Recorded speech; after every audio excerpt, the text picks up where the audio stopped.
ready? It's the Roundtable with me, Robert Bannon. Well, welcome to the Roundtable, everybody. My name is Robert Bannon. You're listening to us on BroadwayWorld over here on the Broadway Podcast Network, iHeart, and Spotify. You know, our next guest comes from apparently comes all the way across the entire country.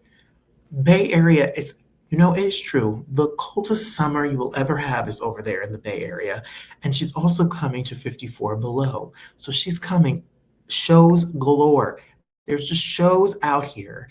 New York City, this fall, A Song for You, the music of Karen Carpenter, and then also over in San Francisco on November 1st. So Saturday, you need to get your tickets, and then you need to get your tickets as she comes here to New York City. Karen Carpenter is maybe the greatest singer of all entire time, and I can't wait to hear what Laurie's got in her bag of tricks for us. Laurie Roldan, thank you for being here. Welcome to... Hi. Thank you so much, Robert. Thank you. So when did you decide that you were going to be a singer?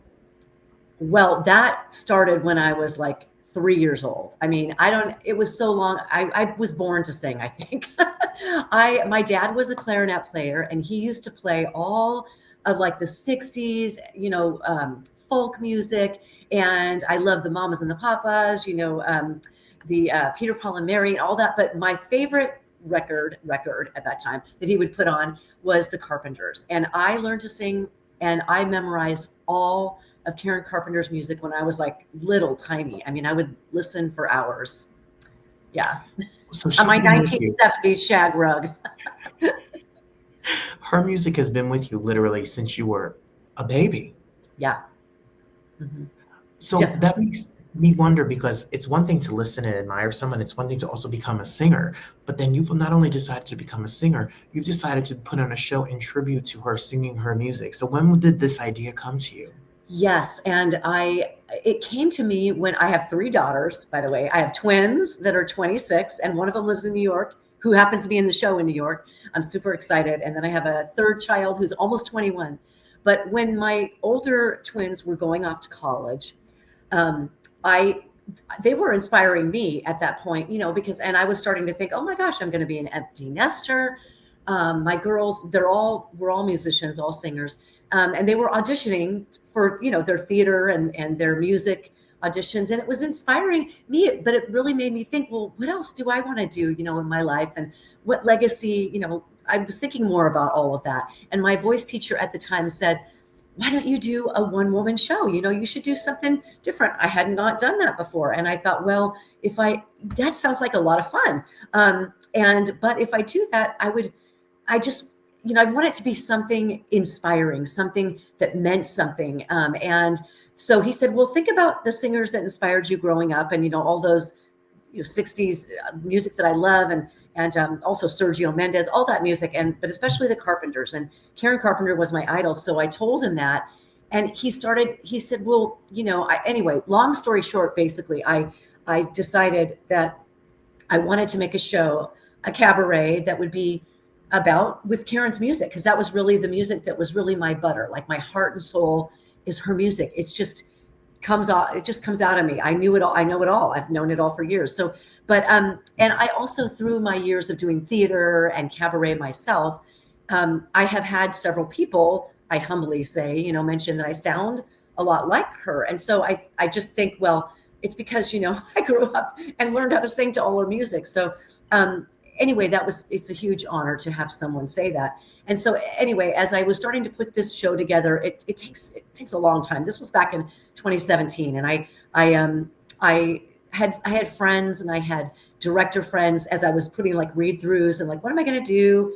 But I knew I wanted it to be uplifting, because, we were actually at that point, well, actually I wanted to debut it around 2020, and, all of this was crazy. But the bottom line is, my friend said, we want to hear your story.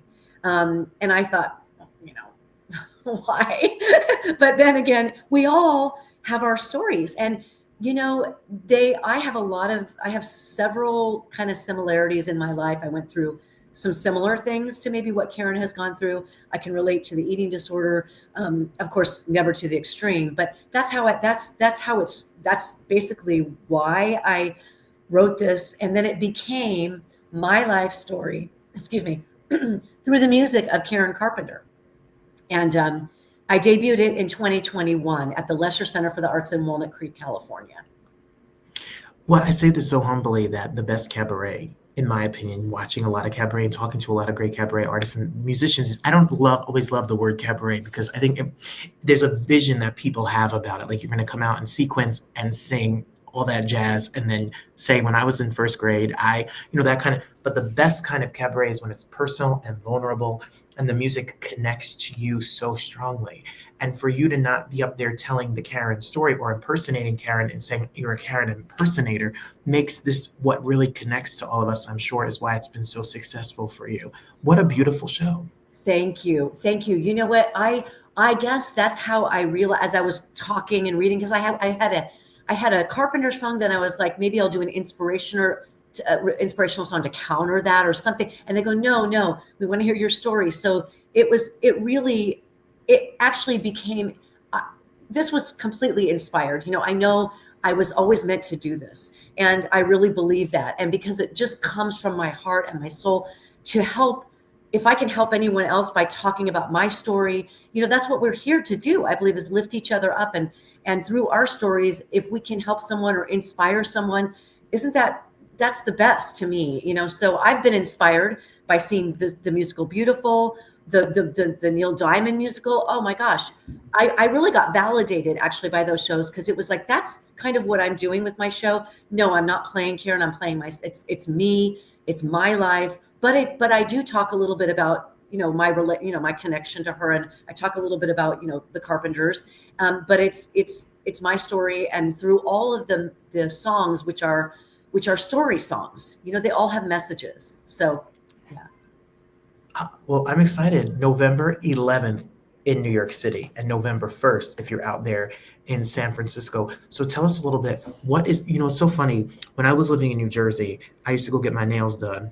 And that's a whole other story because I used to go with my ex-wife. So me and my ex-wife, don't ask Laurie.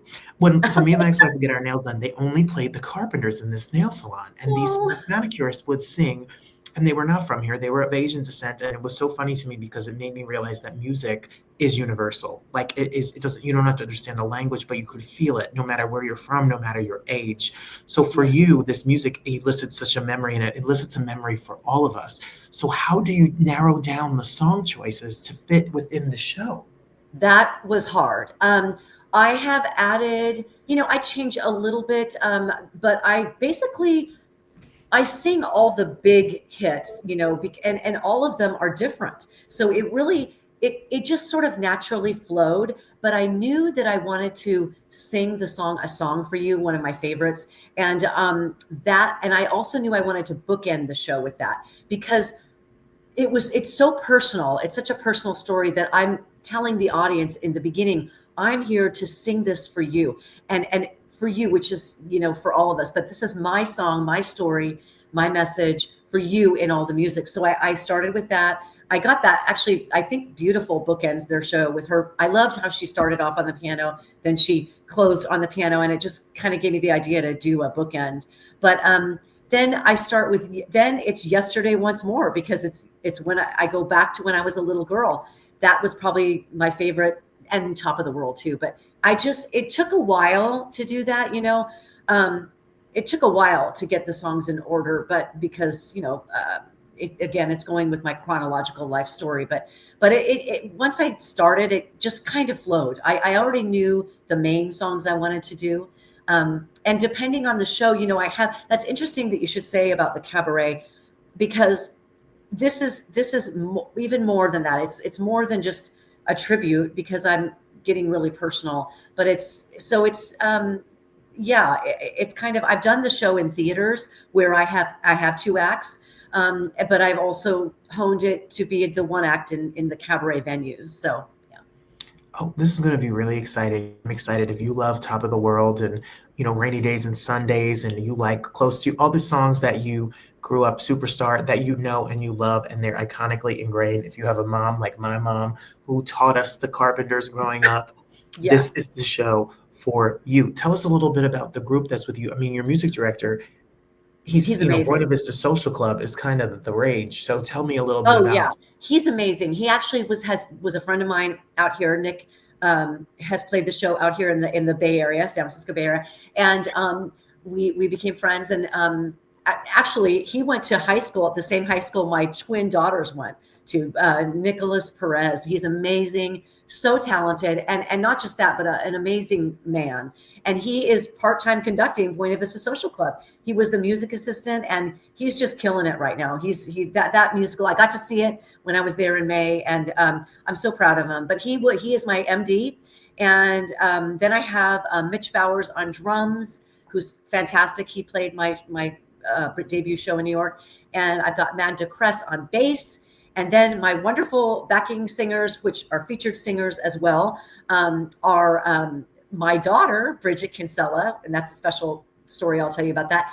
Christopher Bocard and Taylor Knoll. And they're just fat. Chris was a friend of mine out here in the Bay Area too. So it's just, they're all amazing in their own right. One thing I love to do is be able to feature my singers. So I sing a duet. I sing a little bit with each singer. And my daughter and I sing the song Good Old Dreams, which is, it's just coming from my heart. And it's my love song to her, really. And it's so special. And she's an up and coming aspiring actress in New York herself. So it's special. Why are you trying to steal my drummer? Why are you stealing my Mitch? Oh my gosh, Mitch is so amazing. Oh my gosh, I love Mitch. Mitch does my Pride show at 54 Below all the time. Mitch is one of the best drummers, and he's so good, and he's so good. He is a sweetheart. He is such a sweetheart, and he's amazing. Oh my gosh. I hope you can come see the show, Robert. Oh, I hope you can come see it. I will. I'm actually in town as I'm banging. I'm so excited. I'm banging myself around this office. November 11th, if you're in town, New York City, you need to go get your ticket. I love 54 Below because I love, you can get a drink, you can have a little Caesar salad moment, you can have some guacamole, you can enjoy it. You're going to be 100 feet from Laurie. She's literally going to be, if you're in the front row, she's literally singing on top of your dinner. It is the only place that you're going to experience something like this. You need to get your ticket. And November 1st, if you're in San Francisco, Laurie, I've never been fancy enough to play the Nico. I've wanted to play the Nico my whole life. It's so cute. You got to go play the Nico. Eric at the Nico is fantastic. Wonderful. It's a wonderful venue. I'm very excited about that show too. I have an amazing band and singers for that show as well. I have Michael Hatfield as my MD for Feinstein's, as well as Michael Henning on drums, who's also an amazing drummer, and Aaron Germain on bass. I have an amazing singer, Christopher Andrew Aceves, singing with me. He's actually a New Yorker visiting out here. Well, he's from California, but he's singing. And I've got my friend Joy Sherritt and my wonderful friend Clarice Nicole, they're all fantastic musicians. And I'm totally blessed to have them in the show. It's going to be all right, Laurie. When I'm fancy enough to be booked there, or I use your name to get booked there, I'm stealing your band. Oh my gosh, my band, I would love to share my band. My band is amazing. They're all fantastic. They're really, really good. So yeah, I'm blessed.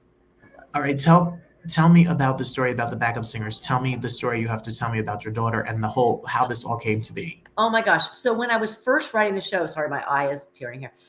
When I was first writing the show, when the song Good Old Dreams came up, because actually that's my husband's favorite song.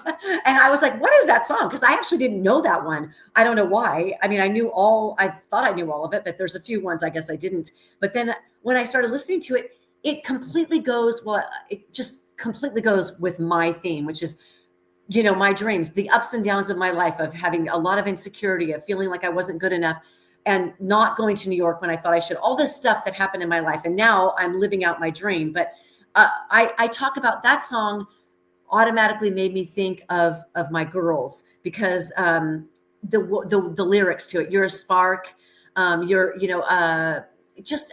can't think of the exact lyrics right now, but the song was, in my opinion, about having my twins, which were my babies, and going through the time in my life of being a first-time mother.